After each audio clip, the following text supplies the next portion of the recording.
Canada has just ended its partnership with the United States, and it's not a friendly separation. Think of it as a messy public breakup with a $19 billion price tag. The focus of Canada's discontent, the F-35 fighter jet program, a symbol of American military power that Canada has now rejected. This decision goes beyond just aircraft. It's a major shift in the North American dynamic. Canada, the amicable neighbor to the north, is making it clear dependence on the US is out, strategic autonomy is in, and they're backing up their words with action.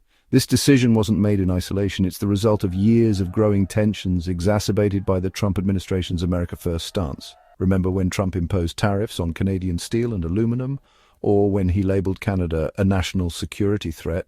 Those actions had repercussions.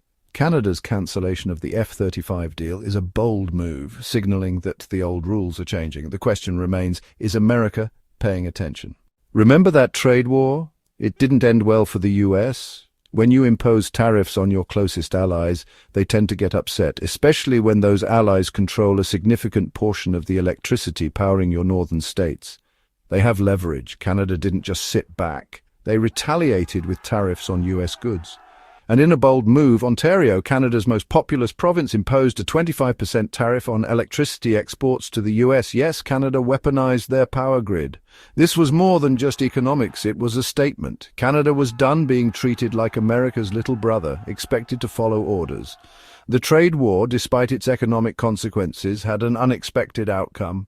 It awakened a sleeping giant. Remember that friend who always had your back, no matter the situation, the one you could rely on even when you were at your worst? Well, Canada used to be that friend for the United States, but like any relationship, friendships need trust and respect to thrive.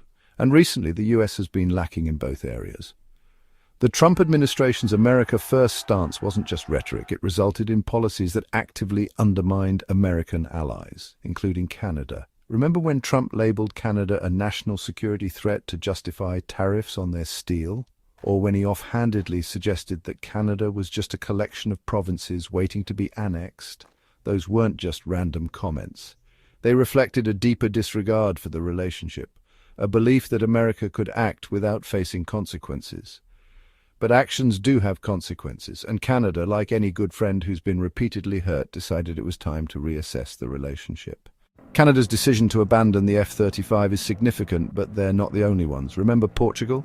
Known for its stunning beaches and tasty pastries, Portugal also opted out of the F-35. Yes, another US ally chose a different path for their defense strategy. You might think, sure, but Portugal is small, Canada is huge, and you'd be correct. But size isn't the only factor. The key point here is the emerging trend. Two US allies, both NATO members, both deciding that the F-35, touted as the pinnacle of fighter jets, doesn't live up to the hype. This isn't just a blow to the US, it's an indication that the global community is reassessing American foreign policy. They're starting to see that depending on the US for security might not be the best option anymore, and they're ready to invest their resources elsewhere. So Canada decided to ditch the F-35. What's their next move? Enter the SAAB JAS-39 Gripen, a sleek Swedish-made fighter jet that's set to become a common sight in Canadian skies. Think of it this way, if the F-35 is a flashy sports car full of gadgets but often unreliable, the Gripen is a dependable all-weather SUV. It may not be as glamorous, but it gets the job done. And in the unpredictable realm of international relations, reliability is a priceless asset. But here's the kicker. Sweden has proposed not only selling Canada the Gripen, but also helping them build it locally. This means jobs, technology transfer, and a boost to Canada's burgeoning defense industry. It's a win-win for everyone involved, except, of course, for the folks at Lockheed Martin who just lost a $19 billion deal. Oops. Canada's decision to cancel the F-35 deal isn't just political, it's also an economic strategy. You see, Canada has a burgeoning defense industry. While it may not rival America's, it's still quite significant. With the F-35 out of the equation, this industry is set to expand dramatically. Remember the plan to build the Gripen in Canada? That's just scratching the surface. Canada is pouring billions into its defense sector, fostering innovation and job creation. They're not just purchasing military systems anymore, they're manufacturing them. This is part of a broader strategy, Canada's pursuit of strategic independence. They aim to defend themselves on their own terms without depending on external support. A robust, self-sufficient defense industry is crucial to achieving that goal. So, if Canada is distancing itself from the US, who are they getting closer to? Well, it seems Canada is building a strong relationship with Europe. Seriously, we're talking about joint military exercises, intelligence sharing agreements, and even discussions about Canada joining the EU's Permanent Structured Cooperation, or PESCO, on defense. Remember NATO? Yeah, that's still around. But while the US seems to treat NATO like a protection racket, demanding loyalty but offering little in return, Europe is stepping up. They're investing in their own defense, strengthening their alliances, and generally being the kind of reliable partner that Canada's been seeking. This is significant. For decades, the US has been the undisputed leader of the Western world. But as America's global influence diminishes, other powers are stepping in to fill the void. And right now, Europe is looking like a much more appealing partner than the unpredictable, isolationist US.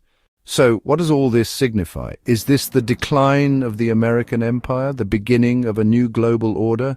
It's likely too soon to determine, but one thing is evident: the ground is shifting beneath us. Traditional alliances are weakening, new partnerships are emerging, and the balance of power is in a state of flux.